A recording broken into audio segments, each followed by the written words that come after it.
Hello everyone, welcome है आप सभी का आपके अपने ही चैनल तरु वाटिका में। दोस्तों, जो ये ब्यूटीफुल फ्लावरिंग प्लांट आपको दिखाई दे रहा है, ये कनेर का प्लांट है। हाइब्रिड वाला प्लांट है जिसको ओलिएंडर भी बोला जाता है। और परमानेंट फ्लावरिंग प्लांट में ये सबसे बेस्ट प्लांट है। बहुत ही हार्डी प्लांट है और बहुत ही कम केयर की ज़रूरत है। जो बिगनर्स हैं उनके लिए बेस्ट प्लांट है, और जो राजस्थान जैसे एरिया में रहते हैं उनके लिए तो बहुत ही बेस्ट प्लांट है, क्योंकि बहुत ही कम पानी की ये डिमांड करता है। अगर आप भूल जाते हैं एक बार में तो पानी देना इसको, तो ये मरता नहीं है। और देसी ओलिएंडर आता है उसी की तरह ही इसमें 3-4 कलर आते हैं, वाइट, येलो और रेड और पिंक वाला ये आपको दिखाई दे रहा है। और बस इसकी हाइट थोड़ी सी कम होती है हाइब्रिड होने की वजह से, और छोटे पॉट में भी ये बड़े अच्छे से चलता है। 10 इंच के पॉट में ये बहुत अच्छे से ग्रो करता है। इसकी हाइट थोड़ी कम होती है इसलिए। और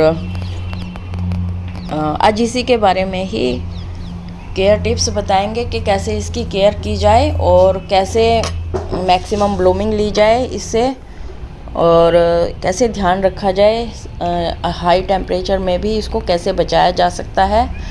इसी के बारे में आज डिस्कस करेंगे, इसलिए वीडियो के एंड तक बने रहिएगा। तो सबसे पहले तो हम लेते हैं सोयल मीडिया। सोयल मीडिया में आपको ऐसा सोयल मीडिया बनाना है जिसमें एक भाग गार्डन सोयल, एक भाग कोई भी वर्मी कंपोस्ट या गोबर खाद जो भी आप यूज करते हैं अवेलेबल है वो, और एक भाग या 2 भाग आपको वो लेने हैं जो राइस हस्क या कोकोपीट या जमुना सैंड, ताकि सॉइल वेल ड्रेन हो। वेल ड्रेन होने का मतलब ये है कि ऊपर से पानी डालो और 1 मिनट के अंदर अंदर पानी नीचे से निकल जाए। स्टैग्नेंट जो वाटर होता है वो रूट रोट का रीजन बनता है, इसलिए वेल ड्रेन बोला जाता है सोयल मीडिया।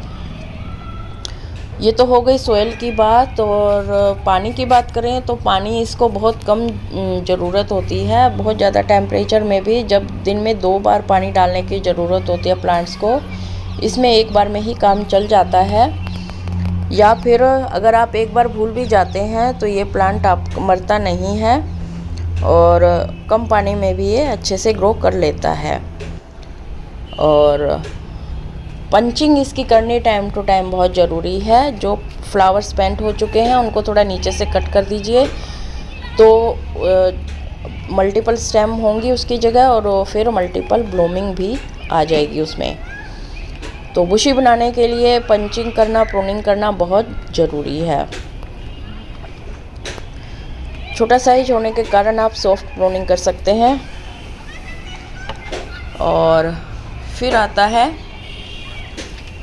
फर्टिलाइज़र की बात करें तो वर्मी कंपोस्ट या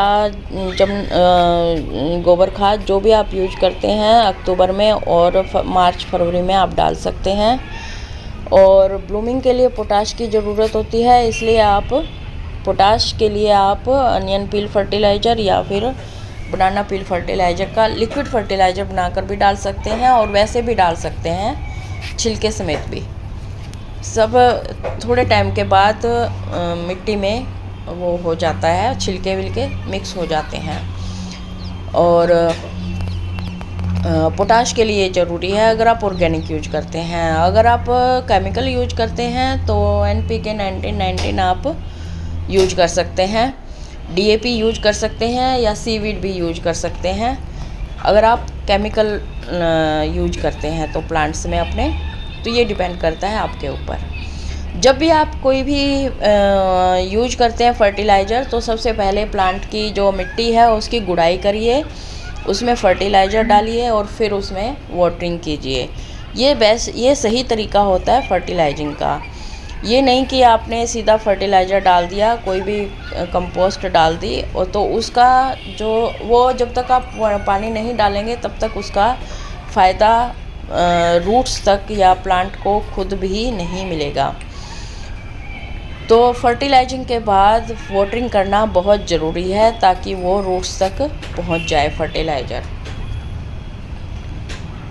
और देखिए, ओलिएंडर जो देसी होता है उसके पत्ते थोड़े बड़े होते हैं, इसके पत्ते छोटे होते हैं।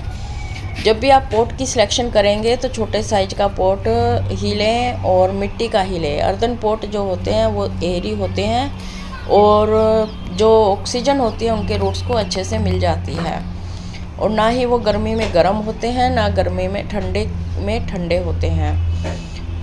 इसलिए उनका सिलेक्शन अर्दन पॉट का सिलेक्शन करना ही बेस्ट होता है। हाँ, हम मजबूरी में यूज कर लेते हैं दूसरे, लेकिन बेस्ट वो ही होते हैं। और लोकेशन की बात करें, लोकेशन भी एक महत्वपूर्ण फैक्टर होता है ब्लूमिंग लेने के लिए। अगर देखिए फुल सनलाइट का प्लांट आपने शेड में रख दिया तो उसमें खाली लीफ ग्रो होंगे और फूल नहीं आएंगे, इसलिए। और ये तो फुल सनलाइट का प्लांट है, आप 24 घंटे की जहाँ सनलाइट आती है, धूप आती है, वहाँ पर इसको रख सकते हैं। मैंने ये टेरेस पे रखा हुआ है तो पूरे टाइम की, पूरे दिन की धूप इसके ऊपर से जाती है, तो इतनी अच्छी ब्लूमिंग इसमें आपको देखने को मिल रही है।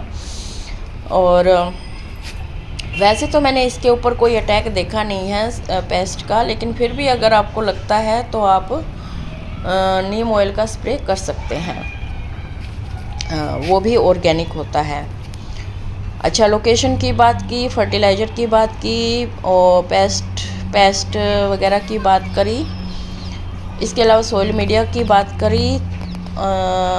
आई होप मैंने सारे फैक्टर्स आपसे डिस्कस कर लिए हैं शायद। अगर फिर भी कोई रह गया है तो आप मुझे कमेंट बॉक्स में जाकर बता सकते हैं। और अच्छी ब्लूमिंग लेने के लिए ज़रूरी है अक्टूबर में और फिर मार्च में इनकी थोड़ी प्रूनिंग करना।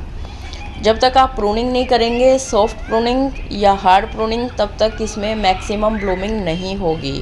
फरवरी मार्च में मैंने इसकी सॉफ्ट प्रूनिंग कर दी थी और जो पुरानी स्टेम थी वो सब मतलब कट कर दी थी, तो अब ये थोड़ा बुशी सा लग रहा है। पुराने जो वीडियो थी उनमें जो पुराने व्यूअर्स हैं उन्होंने देखा होगा कि ये पहले बहुत छोटा था, पिछली गर्मियों में मतलब इतना फैला हुआ नहीं था। तो ये बस प्रूनिंग का ही कमाल होता है, पिंचिंग और प्रूनिंग करते रहिए तो आपको मैक्सिमम ब्लूमिंग मिलती रहेगी। प्रोपोगेशन का जहाँ तक सवाल है, ये स्टेम कटिंग से आराम से लग जाता है, लेकिन इसकी जो स्टेम है कटिंग वो आपको प्रोपोगेट बारिश के टाइम में करनी चाहिए, वो अच्छा रिजल्ट देगी, 100% सक्सेस मिलेगी। या फिर अक्टूबर में आप मार्च में कर सकते हैं, फरवरी मार्च में कटिंग ग्रो कर सकते हैं इसकी, तो भी आपको अच्छा रिजल्ट मिलेगा।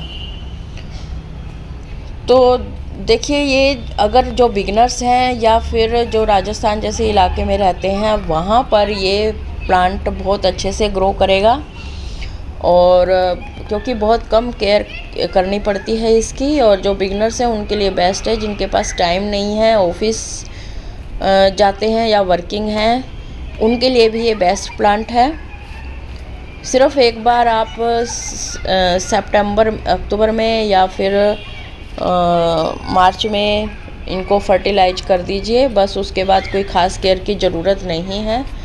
और अगर अच्छी ब्लूमिंग चाहते हैं तो बनाना पील और अनियन पील का लिक्विड फर्टिलाइज़र बनाकर डाल सकते हैं। अगर इतना भी टाइम नहीं है लिक्विड फर्टिलाइज़र बनाने का तो डायरेक्ट उनके छिलके भी डाल सकते हैं, तो भी आप को अच्छा रिजल्ट मिलेगा।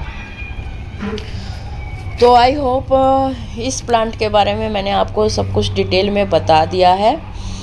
और अगर आप इस टाइम जा रहे हैं नर्सरी में, विजिट कर रहे हैं, तो ये प्लांट लाना ना भूलें, क्योंकि ये बहुत हार्डी प्लांट है। इसी के साथ ही वीडियो को एंड करते हैं। बाय बाय, टेक केयर, फिर मिलते हैं नेक्स्ट वीडियो में।